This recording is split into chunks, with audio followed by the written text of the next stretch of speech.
towering above you and all the flames and the smoke. A billowing smoke everywhere, right? Old converted. Of course, the rocket people made us stand miles away. Hello, and welcome to this recording brought to you by the British Council. A Serious Case by Chris Rose. I have a friend who is afraid of spiders. This isn't very unusual. A lot of people are afraid of spiders. I don't really like spiders much myself. I don't mind them if you see them outside in the garden, as long as they're not too big. But if one comes in the house, especially if it's one of those really big spiders with furry legs and little red eyes, then I go, yuck, and I try to get rid of it. Usually, I'll use a brush to get rid of the spider, but if I feel brave, then I'll put a glass over the top of it, slide a piece of paper under the glass, and then take it outside. This is quite normal, I think. But my friend isn't afraid of spiders in any normal way. She isn't just afraid of spiders, she is totally, completely, and utterly terrified of them.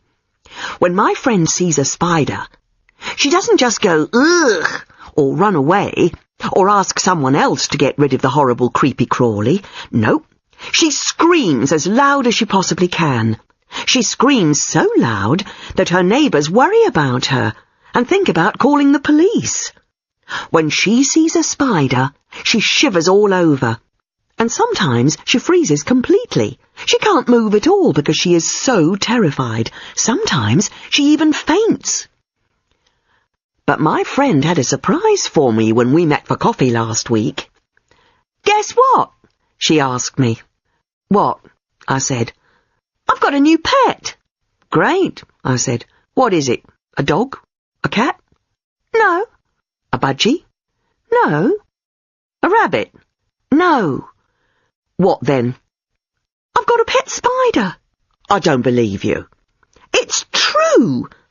I decided that it was time I did something about my phobia. So I went to visit a doctor, a special doctor, a psychiatrist. This psychiatrist specialised in phobias, helping people who had irrational fears to get better and live normally. He told me I suffered from arachnophobia. "It's an irrational fear of spiders," he said. "About 1 in 50 people suffer from a severe form of arachnophobia. It's not very uncommon." "Thanks," said my friend. "But that doesn't help me much." "There are lots of different ways we can try to cure your phobia," said the psychiatrist. "First, there is traditional analysis." "What does that mean?" asked my friend. "This means lots of talking. We try to find out exactly why you have such a terrible fear of spiders. Perhaps it's linked to something that happened to you when you were a child." "Oh dear," said my friend. "That sounds quite worrying." "It can take a long time," said the psychiatrist. "Years sometimes, and you can never be certain that it will be successful." "Are there any other methods?" "Yes. Some psychiatrists use hypnosis along with traditional analysis." My friend didn't like the idea of being hypnotised. "I'm worried about what things will come out of my subconscious mind," she said. "Are there any other methods?" asked my friend. "Well," said the psychiatrist, "there is what we call the behavioural approach." "What's the behavioural approach?" asked my friend. "Well," said the psychiatrist, "it's like this." The psychiatrist got out a small spider from his desk. It wasn't a real spider, it was made of plastic. Even though it was only a plastic spider, my friend screamed when she saw it. "Don't worry," said the psychiatrist. "It's not a real spider." "I know," said my friend, "but I'm afraid of it just the same." Said the psychiatrist. "A serious case." He put the rubber spider on the desk. When my friend stopped screaming, the psychiatrist told her to touch it. When she stopped screaming again, the idea of touching the plastic spider was enough to make her scream, she touched it. At first, she touched it for just 1 second. She shivered all over, but at least she managed to touch it. "Okay," said the psychiatrist. "That's all for today. Thanks. You can go home now." "That's it?" asked my friend. "Yes."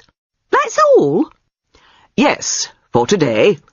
This is the behavioural approach. Come back tomorrow."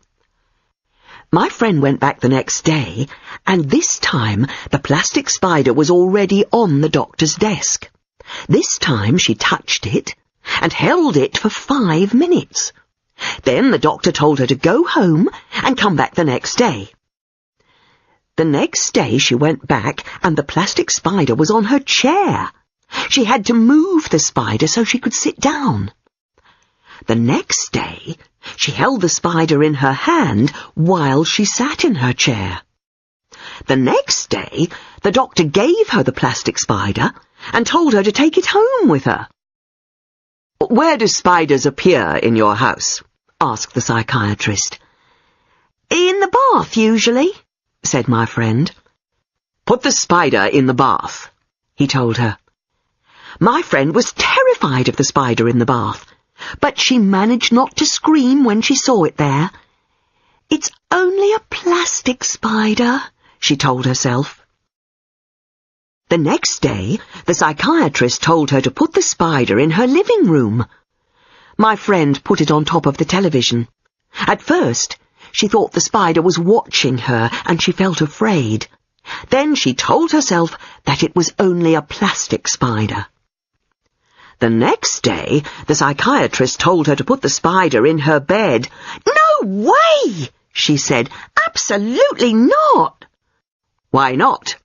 asked the psychiatrist. "It's a spider," replied my friend. "No, it's not," said the psychiatrist. "It's a plastic spider. It's not a real one."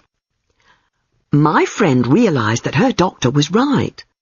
She put the plastic spider in her bed, and she slept there all night with it in her bed. She only felt a little bit afraid. The next day, she went back to the psychiatrist. This time, she had a shock. A big shock. Sitting in the middle of the doctor's desk, there was a spider. And this time, it was a real spider. My friend was about to scream and run away, but she didn't. She sat on the other side of the room, as far away as possible from the spider for about 5 minutes. Then she got up and left the room. "See you tomorrow!"